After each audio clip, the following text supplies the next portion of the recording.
ठीक है, तो आज हम लोग गॉस लॉ देखेंगे। ठीक है, तो sorry application of Gauss law देखेंगे। पहले हम लोगों को गॉस लॉ जान चुके हैं, गॉस लॉ होता क्या है।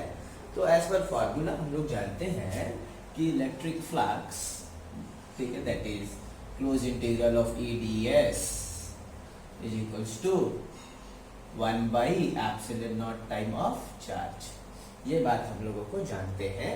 It is ds, it is the small area.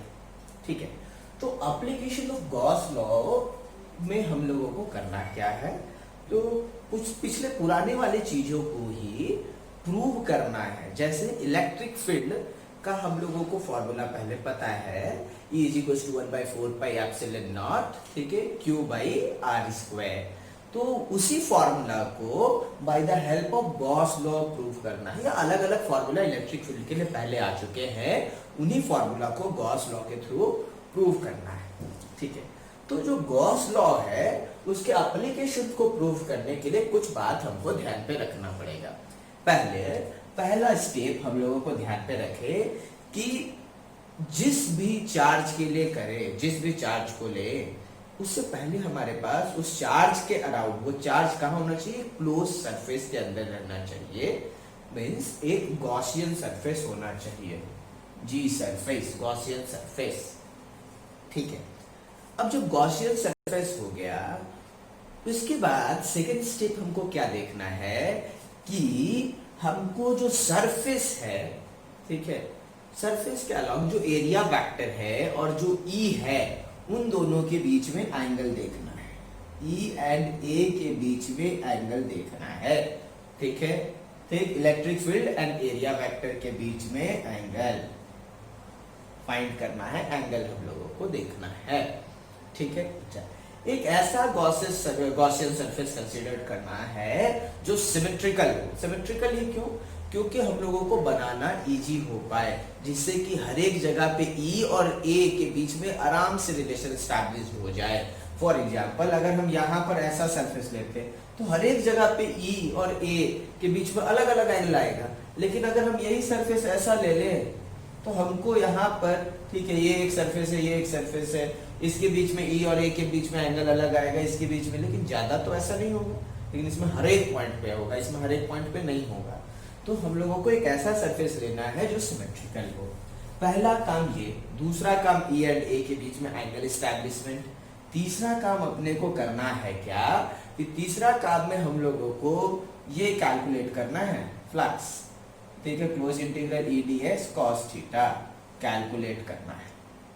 ठीक है, चौथा स्टेप में क्या करना है, Q फाइंड करना है, फाइंड Q।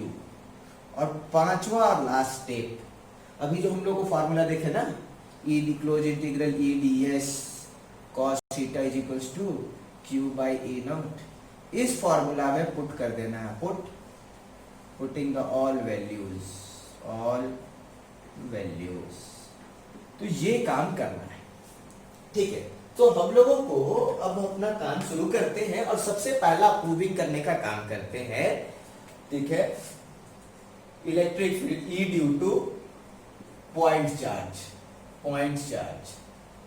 ठीक है, किसके हेल्प से, गॉस थ्योरम के हेल्प से। कैसे करेंगे, ये फॉर्मूला पहले भी हम लोग कर चुके हैं, लेकिन bye the help of Gauss theorem. सबसे पहले ये एक पॉइंट चार्ज है, ठीक, ये पॉइंट चार्ज है, इसके वजह से यहाँ पर इस P पॉइंट से हमको इलेक्ट्रिक फील्ड चाहिए। ठीक है, सबसे पहला काम क्या है कि एक गॉसियन सरफेस ड्रॉ करने का। तो इसके अराउंड में गॉसियन सरफेस हम लोगों को ड्रॉ कर लेते हैं। ये स्फेरिकल शेप है, ये ऐसा ड्रॉ कर लिए। ठीक, ये गॉसियन सरफेस ड्रॉ कर लिए, हर एक के बीच में यहाँ से यहाँ डिस्टेंस आ रहा है, यहाँ से यहाँ, ये सब आ रहा है, थोड़ा अलग दिख रहा हो तो ये आ रहा है, सारा डिस्टेंस आ रहा है। इसके बाद में क्या एस्टैब्लिश करना है, E एंड A के बीच में angle. Suppose this is the small area and what is the direction, इसका डायरेक्शन क्या है, तो इसका डायरेक्शन है perpendicular to the surface, perpendicular to the surface, इधर भी ले सकते हैं, जिधर भी ले सकते हो, perpendicular to the surface. And what is the direction of E? Suppose this the direction three only, इधर सब तरफ होगा, या तुम ऐसे करके देख लो ना, अगर इधर सबका डायरेक्शन रेडियली आउटवर्ड है, ये देख लो रेडियली आउटवर्ड होगा ना, क्योंकि प्लस चार्ज है तो इसका रेडियली आउटवर्ड है, तो ई का डायरेक्शन तो इधर ही होगा, ई का डायरेक्शन इधर ही होगा, और ये सरफेस है तो सरफेस के ऊपर एरिया वेक्टर होता है ना नॉर्मल टू द सरफेस, तो इसका भी डायरेक्शन इधर ही होगा, तो ई एंड ए दोनों का डायरेक्शन एक ही तरफ है, ऐसा है। तो दोनों के बीच में कितना एंगल हुआ, तो दोनों के बीच में 0 डिग्री का एंगल हुआ, गॉसियन सरफेस हो गया, ई एंड ए के बीच में जो एंगल हुआ theta is equal to 0 degree. इसको वर्डिंग में लिख लेना है, अभी हम लिख नहीं रहे बट लिखना है इसको, 0 डिग्री हो गया। इसके बाद क्या करना है, ई D S cos theta find करना है, ठीक है फाइंड करते हैं, ई डी एस कॉस थीटा, ठीक है okay, E is constant now, what is D S, ds is what, area, small area, ठीक है, if we integrate the small area then we get the large area, means a we get or s we get, और simply okay ऐसे लिख लेते हैं, ds क्या है, cos कितना डिग्री, 0 डिग्री, तो e, what is ds, area, किसका एरिया, सर्कल का, नहीं स्फेयर का, सर्कल का क्यों नहीं ले रहे हैं, सर्कल क्या एक क्लोज सरफेस है, आंसर है नहीं, सर्कल एक क्लोज सरफेस नहीं है, इसलिए हम लोग सर्कल का एरिया नहीं लेंगे, स्फेयर का एरिया लेंगे, ठीक है, ये बात ध्यान रखना, सर्कल एक क्लोज सरफेस नहीं है, तो अभी तो क्लोज दिख रहा है, अरे नहीं भैया ये क्लोज नहीं है, क्लोज मींस अगर तुम एक किसी चार्ज को उसके अंदर पुट अप कर दो, या आप रख लो कि एक छोटा सा एलईडी लाइट जिसमें से लाइट निकल रहा है, ठीक, वो चार्ज का एक सोर्स है, अगर हम ये सर्कल के यहाँ पे रख दे तो उससे तो निकलेगा ही लाइट ना, लेकिन तुम स्फेयर के रख दो, स्फेयर के अंदर रख दो तो उसके अंदर से लाइट पार होगा क्या, तो ऐसे नहीं पार होगा, तो ये ठीक है, तो ये स्फेयर लेना है, तो स्फेयर का एरिया क्या होता है, 4 pi r square, r is the radius, cos 0 degree is 1, cos 0 degree का वैल्यू 1, तो दिस इज EDS cos थीटा, ओके। अब क्या कैलकुलेट करना है, फाइंड Q, Q कितना है यार, Q is Q only, Q is Q only, क्योंकि एक सोर्स चार्ज के लिए छोटा चार्ज के लिए ले रहे थे, तो charge is equal to Q। उसके बाद क्या करना है, पांचवा स्टेप में देख लो, हो गया पहला स्टेप अपने को गॉसियन सरफेस, दूसरा स्टेप ये, तीसरा स्टेप ये, चौथा स्टेप ये, पांचवा स्टेप में क्या है, ठीक है, पुटिंग द ऑल वैल्यू, ठीक है, EDS cos theta is equals to Q by E naught. What is EDS cos theta?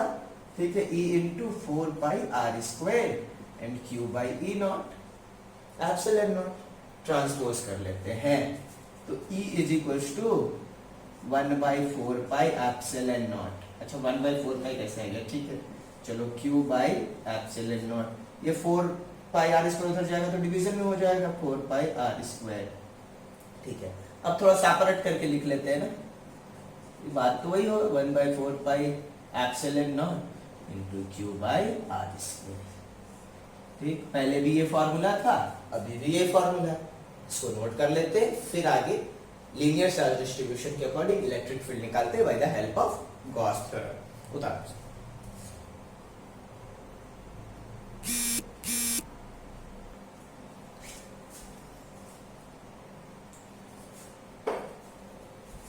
ठीक है, अब हम लोगों को दूसरा एप्लीकेशन देखते हैं गॉस का, E due to linear charge distribution, ठीक है, इसको हम लोग को by the help of Gauss theorem prove करना है, लीनियर चार्ज डिस्ट्रीब्यूशन या लीनियर चार्ज डेंसिटी। पहले इसको थोड़ा सा देख लेते हैं, लीनियर चार्ज डिस्ट्रीब्यूशन या लीनियर चार्ज डेंसिटी के लिए हमारे पास क्या फार्मूला था।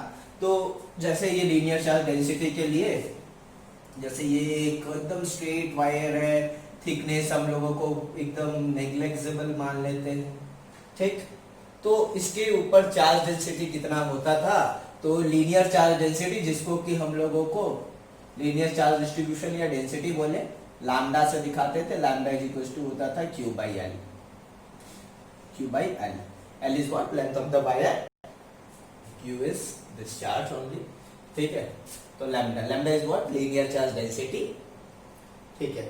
इसको हम लोगों को ऐसे भी दिखा सकते थे, Q is equal to lambda into DL, small length, ऐसे भी करते थे हम लोगों को, ठीक है।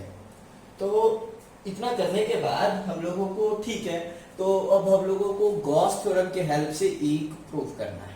सपोज कि हमको यहाँ इस ई पॉइंट पे चाहिए अपने को इलेक्ट्रिक फील्ड, जिसका डिस्टेंस अपने को आर है यहाँ से, ठीक है। कैसे निकालेंगे? Bye the help of Gauss theorem.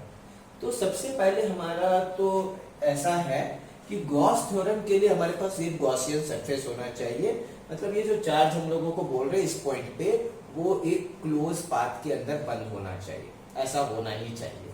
क्या ये अभी क्लोज पाथ के अंदर बंद है? तो आंसर है नहीं, क्लोज पाथ के अंदर बंद नहीं है। तो हम लोगों को इसको एक क्लोज पाथ के अंदर बंद करते हैं। कैसे बंद करें? तो हम लोगों को एक काम करते हैं कि इसको एक सिलेंडर पे बंद कर देते हैं। सिलेंडर एक क्लोज पाथ हो जाएगा सिलेंडर में। सिलेंडर में ही क्यों, किसी और में क्यों नहीं? करके देख लो, किसी में भी कर सकते हैं, तुम्हारा और भी दूसरे में कर लो, कोई मतलब नहीं है। एक क्लोज पाथ से अपने को मतलब है, हाँ ऐसा क्लोज पाथ जो सिमेट्रिकल हो। हम अभी सिलेंडर ले रहे हैं, इजी पड़ेगा। तुम और कुछ ले लो, क्यूबॉइडल शेप वाला ले लो, फिलहाल तो अभी देख लो, इससे करते हैं ऐसा, ठीक। तो अब हम लोगों को ठीक है ऐसा ले रहे हैं, इसको इस तरीके से रख रहे हैं कि यहाँ से यहाँ का लेंथ और यहाँ से यहाँ का लेंथ दोनों आर ही है, ठीक है। इसका जो लेंथ है, ये सपोज लेंथ है एच, एच और एल जो भी मान सकते हैं, एल ही मान लो फिलहाल, क्योंकि उससे बनाने में इजी होगा। एल इज द लेंथ, ठीक। तो पहला काम तो हो गया, लिखने का काम करना है। गॉसियन सरफेस ड्रॉ कर लिए। अब ई और ए के बीच में एंगल बताना है, ठीक है। ये पॉजिटिव चार्ज है तो इसके इस तरीके से रेडियली आउटवर्ड इधर इधर इधर इधर पूरा जाएगा। इधर इलेक्ट्रिक फील्ड है, इधर इलेक्ट्रिक फील्ड, सब इधर इधर इलेक्ट्रिक फील्ड मान लो, इधर इलेक्ट्रिक फील्ड मान लो फिलहाल। तो ये कैसा पाथ से जा रहा है इलेक्ट्रिक फील्ड? ये कर्व पाथ को भी लेते हुए जा रहा है और इस पाथ को भी टच करते हुए जा रहा है। तो ठीक है, इस कर्व पाथ के थ्रू, यहां से देखो ये कर्व पार्ट है, ठीक है, ये कर्व पार्ट है, ये वाला कर्व पार्ट है। तो इसके थ्रू अगर हम लोगों को इलेक्ट्रिक फील्ड इधर जा रहा है, इस तरीके से इधर जा रहा है सपोज, तो अगर समझ में आ रहा तो पेन रख लो कॉपी में, रूल वाले कॉपी में पेन रख लो, और पेन से जो लाइन जा रहा है ना इस तरफ, वो सपोज कर लो इस तरफ इलेक्ट्रिक फील्ड का डायरेक्शन है, ठीक है।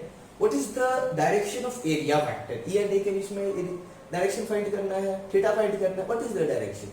तो ठीक है, area vector is perpendicular to the surface. लगाओ परपेंडिकुलर, ये सरफेस ये है, इसका परपेंडिकुलर ये होगा ना, ये सरफेस ले रहे तो कर्व वाला परपेंडिकुलर। तो देखो ई भी इधर ही है और ए भी इधर ही है, तो कैसा हुआ एंगल? 0 डिग्री। ई और ए के बीच में एंगल कैसा हुआ? 0 डिग्री। ई और ए के बीच में एंगल 0 डिग्री हुआ, ठीक। तो कर्व सरफेस के अकॉर्डिंग, इसके अकॉर्डिंग अपने को ई एंड ए के बीच में जो एंगल हुआ थीटा इक्वल्स टू 0 डिग्री। इस सरफेस को भी तो टच करते हुए जा रहा होगा, ये सरफेस और ये सरफेस, दोनों सरफेस को तो टच करते हुए जा रहा होगा। तो उन दोनों के बीच में एंगल क्या है? तो देखिए, जब ये इलेक्ट्रिक फील्ड ऐसे जा रहा है तो what is the area vector? What is the direction of area vector? This angle between them is 90 degree. इसके बीच में एंगल कितना है? ये इधर जा रहा है और ये एरिया वेक्टर है, दोनों के बीच में theta equals to 90 degree. Similarly इधर भी अपने को theta is equals to 90 degree, ठीक है। एस्टैब्लिशमेंट हो गया, कर्व का भी हो गया और दो फ्लैट सरफेसेस का भी हो गया। उसके बाद क्या निकालना है? ई डी एस कॉस थीटा, ठीक। पहला step done, second step done, third step ई डी एस कॉस थीटा, ठीक है। ई डी एस कॉस थीटा एक कैसा सरफेस है? Flat surface. तो एक फ्लैट सरफेस के लिए, दूसरा कैसा सरफेस है? प्लस, इधर जगह नहीं है मे भी, ठीक है। दूसरा कैसा सरफेस है? कर्व। फिर एक कैसा सरफेस है? कर्व। दो कर्व सरफेसेस, सॉरी एक कर्व सरफेसेस और एक दो फ्लैट सरफेसेस। ये ना कर्व है और ये दोनों फ्लैट है, ठीक है। ई डी एस कॉस थीटा, ई डी एस कॉस थीटा, पहला वाला कर्व सरफेस के लिए थीटा 0 डिग्री मतलब 1। इसके लिए हम लोगों को लगाएंगे flat surface 1। What is the value of theta? ठीक है, is 90 degree, theta is 90 degree, ठीक है। और cos 90 कितना होता है, तो आंसर है 1 होता है, cos 90 0 होता है, सॉरी। तो इसका वैल्यू तो अपने आप 0 हो जाएगा। क्यों 0 हो जाएगा, तो क्योंकि EDS है ना, और cos 90, और cos 90 कितना होता है, तो आंसर है 0 होता है, ठीक है। सॉल्यूशन कर लो, कितना आ जाएगा, 0 आ जाएगा। तो हम इसको डायरेक्ट 0 लिख देते हैं, ये 0, ये 0, तो बचा कौन, EDS, E तो बाहर ले लो। What is DS, DS is curve surface area, किसका कर्व सरफेस एरिया, सिलेंडर का। तो सिलेंडर का कर्व सरफेस एरिया होता क्या है, तो सिलेंडर का कर्व सरफेस एरिया होता है 2 पाई RH, 2 pi RH। What is H here, L, तो 2 पाई RL हो गया, ठीक है, 2 पाई RL हो गया। ये तो निकल गया अपने को, तीसरा काम हो गया। चौथा काम Q फाइंड करना है। Q कैसा इसमें डिस्ट्रीब्यूशन है, तो सरफेस चार्ज है, मतलब लीनियर चार्ज डिस्ट्रीब्यूशन है। तो लीनियर चार्ज डिस्ट्रीब्यूशन के according lambda is equal to Q by L होता है। तो हम लोगों को Q इज इक्वल टू क्या होगा, तो लैम्डा इंटू एल होगा, ठीक। ये भी काम हो गया। पांचवा काम क्या है, सबको पुट करना, यही से हम डायरेक्ट लिख दे रहे हैं। EDS cos थीटा कितना आया है, E इंटू 2 पाई RL आया है, ठीक है, ठीक। इसके बाद Q कितना आया है, लैम्डा इंटू एल आया है, ठीक है, एप्सिलॉन नॉट। ट्रांसपोज कर लो, या इसको काट लेते हैं, ये कट गया, तो E इज इक्वल टू कितना आया, lambda by 2 pi R epsilon not. तो ये आ गया, ठीक है। कुछ करना नहीं, हर एक किसी में हर एक जो डिस्ट्रीब्यूशन है सरफेस का होता, तो हम लोग को सरफेस के अकॉर्डिंग काम करते। सिर्फ